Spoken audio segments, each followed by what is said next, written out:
Hi, my friends. This is Dr. John Michael Salvato, and today we're going to talk about understanding the language of excuses. Understanding the language of excuses can unlock the doors of the cell in which you found yourself unfairly and inexplicably imprisoned, and it can reveal that it was you all along who held the key to that prison cell.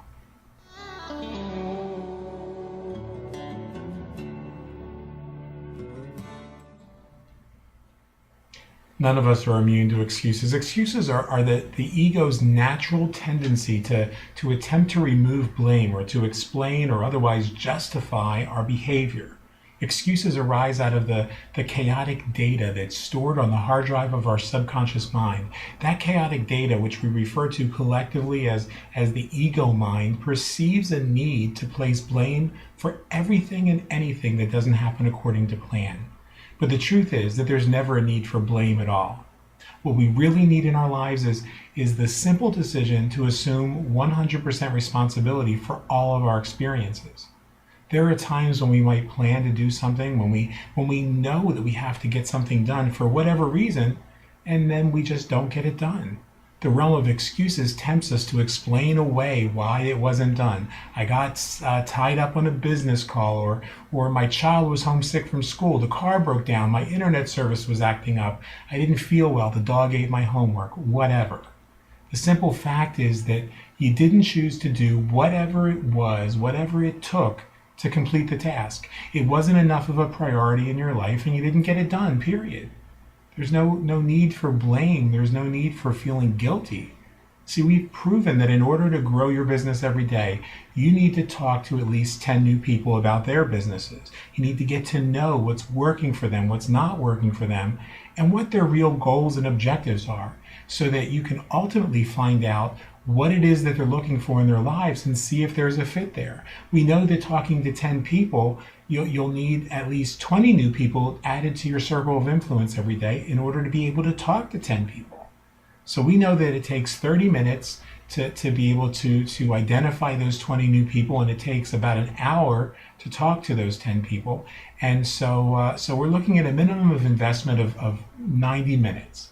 So let's be honest, there isn't a single person watching this video, a single person that's connected to the internet who doesn't have 90 minutes every day, 5 days a week, to dedicate to something that's important to them. Now, if you didn't have 20 people added to your social network today and you didn't talk to 10 new people about their businesses, do you know what that really means? Let's unpack this language of excuses. It means that it wasn't important enough for you to get the job done. You didn't want to succeed enough to do what you needed to do, period. Now, you could have given yourself the bullshit excuse that you couldn't do it because you had to work and you wanted to spend time with your kids or your wife or your husband.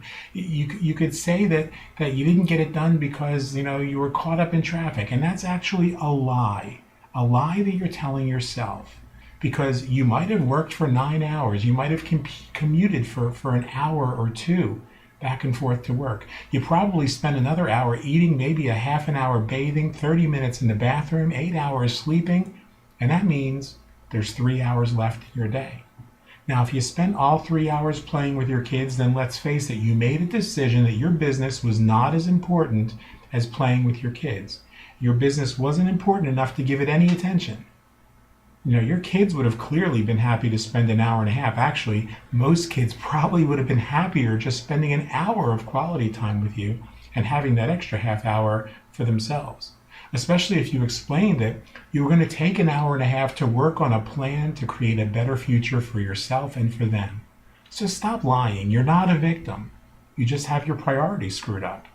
The same is true for the person with a bad internet connection. They just didn't make the extra effort to go to where there's a better internet connection. The person with other challenges, the person who has one leg, 3 breasts, and excessive underarm perspiration to contend with. Here's the thing.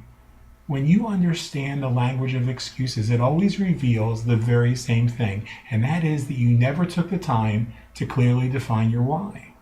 Now let me explain what I mean.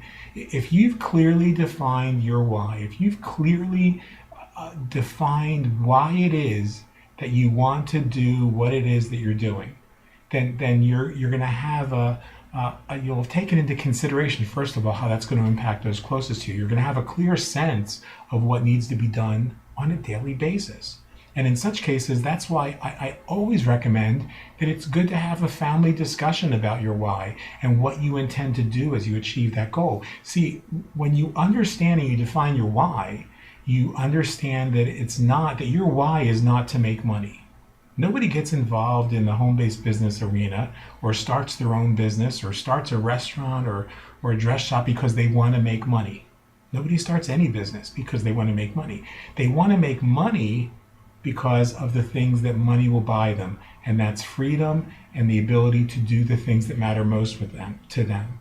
So if you've explained to your loved ones the reason why you're doing what you're doing, and you have this discussion, I can promise you that having a discussion and sharing your why with your loved ones is going to make your results even better, because then everybody who cares about you, your entire family unit, will share a little bit in the sense of ownership in that project. Your project becomes a family goal. The kids and your spouse might make a conscious decision to give you a little bit more time, a little bit more space, or the quiet that's necessary to make those phone calls or to make those connections on Facebook or Google Plus, because they know that next year their effort is going to pay off, and it could mean a dream holiday at Disney or a week in the mountains skiing, maybe a week at the beach.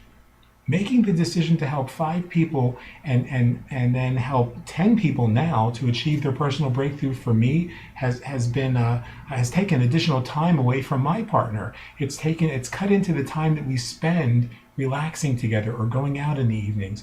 And I appreciate his sacrifice. So my commitment was that we made a promise to one another that every 3 months we'll make the decision to take a week off and use our TLA membership and stay at a resort somewhere within a 5 or 6 hour drive and enjoy a week's working vacation, a working holiday. And so for us, that next holiday is going to be in a couple weeks when we take 7 days off to relax in the beautiful Shenandoah Mountains, the Shenandoah Valley of Virginia, and just take in the breathtaking Four Seasons Massanutten Resort. And here's a resort that's $1,800, $1,900 at this time of year to stay for an entire week, and we're getting it for $395. That's just absolutely incredible. So what we'll be doing? We'll be sharing with other people who are staying at that resort how exciting it is for us to be able to take a week off and do it for under $500. We'll get to take in the colors of the mountainside as the flowers come into bloom and relax in one of this region's greatest year-round swimming and hiking retreats. And because we booked the trip 3 months ago, it was very easy for my partner, Craig, to smile and allow me the extra time that I needed on a daily basis, especially when the chemo and side effects from my medications made it harder for me to accomplish everything I needed to accomplish in a given day. And so it took a little bit longer to get things done. So he was able to accommodate that little bit of extra time, that sacrifice that it took, because we were looking forward to the benefit, to the why, that in the beginning of May we were going to get away from here for a while. So one of the first things my mentor taught me was that all excuses are equal. That means when I didn't feel like doing the work, I never posted an excuse on my Facebook wall or to the private group. I didn't put an excuse in my journal. I just posted that I didn't feel like doing the work and I was taking the day off. I owned it. And as a matter of owning it, when there was no need to place blame, there was no feelings of guilt, no need to justify my actions, no excuses. So I worked a little bit longer the next 3 days and I would get caught up. See, when I was in the hospital, I knew that I was going to have spotty internet connections and I wasn't going to be able to do very many webinars or follow-ups. I knew that I was going to have a limited access to the things I do on a daily basis. So what I would do is send out instant messages to my hottest prospects while I was in the waiting room. I would do a quick video chat, sometimes right from the ER examination room, and connect with people and let them know that I was going to be out of touch, but I really wanted to get them connected and plugged in. And you know what happened more times than not? I would enroll 1 or 2 or 3 people right before a procedure. So I wasn't behind at all. Newton's first law of motion states that a body at rest will remain at rest unless an outside force acts upon it, and a body in motion remains in motion unless a force from the outside knocks it off its course. And Newton's first law of motion doesn't apply to internal motion. So we need to get out of the mindset that it's an outside force that knocked you off your course. It's seldom an outside force that gets you distracted or that knocks you off course from within. Understanding the language of excuses means that you don't have to play that blame game anymore. You can simply say, I made a choice and it interfered with my goals, or I made a decision and it didn't quite work out the way that I wanted. So today, I'll make a better choice, and that better choice will yield better results. In my next video, we're going to talk about the 7 steps to overcoming procrastination and excuses, and letting go of the underlying issues that cause them. So until then, why not be gentle with yourself? Why not just make the decision right now that you're going to take 3 actions today to move you closer to your goals, and then take those actions. That's ultimately all that matters. As Jim Rohn put it, all life asks is that we make measurable progress in a reasonable amount of time. After all, he would say that's why they make 4th grade desks so small. I'd love to hear from you. Comment on the video below, share it with somebody that you think might be sabotaging their business with excuses, and be sure to comment and let me know what this has meant for you and how this has helped in your business.